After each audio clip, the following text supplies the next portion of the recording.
Hi there, it's Ashley Harris with Craft and Desert Divas, and today we're going to have some fun with some Oxide Distress Inks. First, I'm going to show you what the normal Distress Inks will do and react with water, and I will show you that on this watercolor a lot of the times. So Distress ink is more of a dye ink based ink, and so it's going to give you the more translucent, that kind of a image or look to it. So I'm going to take my spritzer and I'm going to spritz up my acrylic block that I have inked up. And I'm going to take, sorry for the bouncy camera.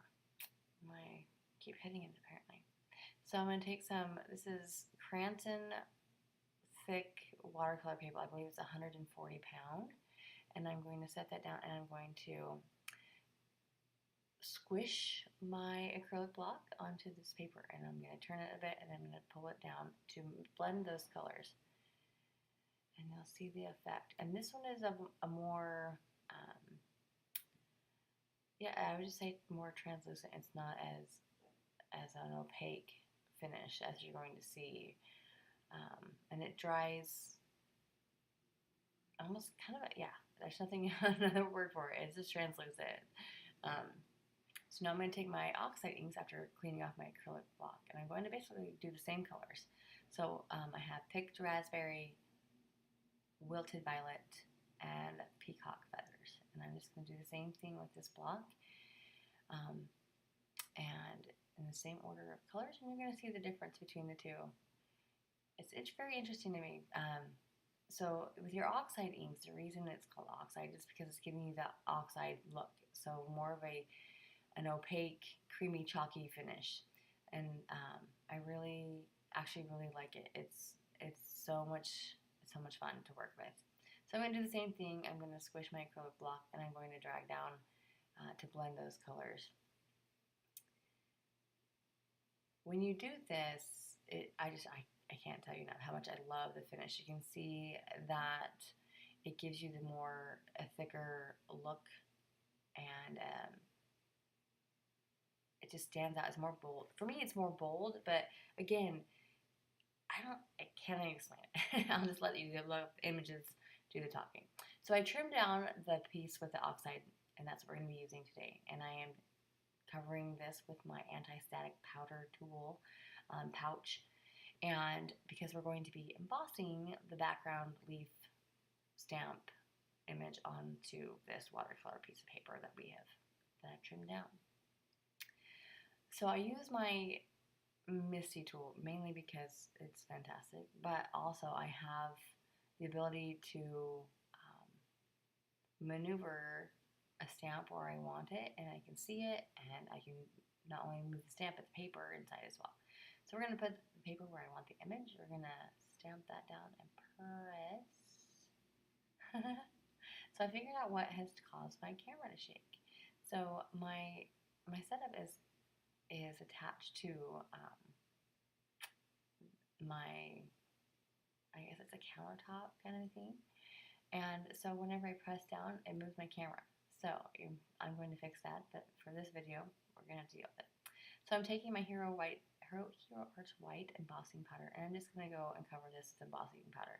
And due to time, I had to speed this up and get you the gist. So I'm taking my heat tool, I'm melting that embossing powder, so it gives you that really bright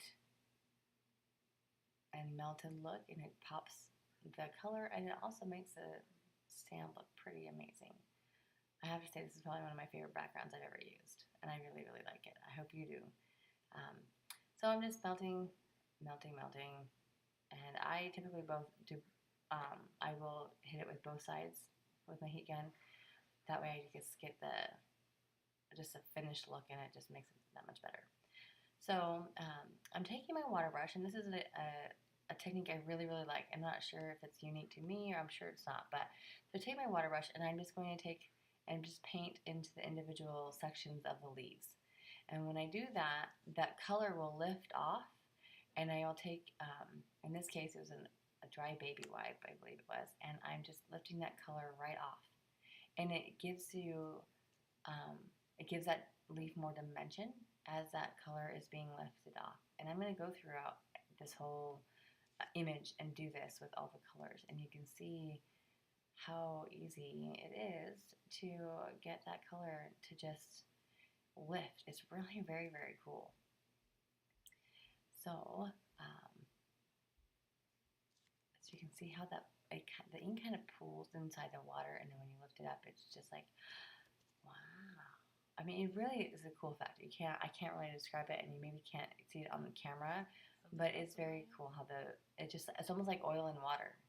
How that oil separates from the water, like the ink will separate from the paper and just float to the top in the water. It's pretty fun to watch happen. Pretty cool effect. So we are in full swing at school in my house right now. And it's been an adventure for sure. We have 2 in high school and 3 in elementary. Yes, I did say that. 5 children. And we have been, there's football tryouts for elementary, there's swim team for the 2 high schoolers. It's been a grand time getting ready for school for sure. It's been nice getting back into a routine, which is key for us. I'm sure the same for you.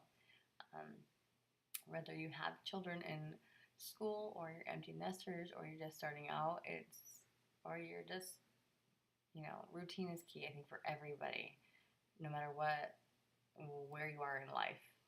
No kids, single, married, whatever. Routine is key. So as you can see, I basically went throughout, and it was pretty random. I didn't set a particular pattern. Some places I took more color than others, and I just wasn't sure how I wanted it to look. But honestly, I think it just turned out so beautifully. It just is amazing. You'll see the finished product soon enough. And so I'm just to give you that and how it's going to look. So here's what it looks like trimmed down and finished, and it's just so pretty. I love it. It just, yay. All right, so because it's heavy watercolor paper, I usually take my foam tape, and this is Crafty Foam Tape by Scrapbook Adhesives by 3L. Now, I'm super careful when I lay down my tape, because if you're not, it will warp your project, and it won't go very nicely on your card. It will warp it, and it will manipulate it, and it's super hard to get it back to where you want it to. So I would highly suggest be very, very careful. Press down as you go, not all at once, because that will help keep it from warping. And so I'm pretty liberal when it comes to my foam tape. I like to make sure that my project is pretty nice and stuck on, so it doesn't fall apart. Crazy, right? So I'm adhering this to the card panel, and I liked that the blue was on top. I felt almost kind of like a sunset, but anyway, just so pretty. So I adhered that, and then I'm going to go ahead and I'm going to be die cutting. Actually, let me get ahead of myself. So I'm taking my Wink of Stella glitter pen, and I wanted to put it in the lighter areas. Now be very, very careful. Wink of Stella will lift your color. So I would use a very, very light hand, or you're going to have more lift to your color, because it is a water-based. Anyway, so just be careful with that. I just went in, took it, and brushed it to the light spots that I already lifted the color from. So I love my Wink of Stella. It's my go-to glitter pen. I love it, and it's home for me. it's tried and true.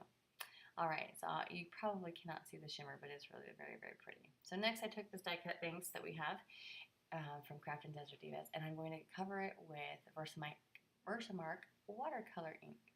Okay, watermark ink. It's Friday. So, at least it is for me. So we're going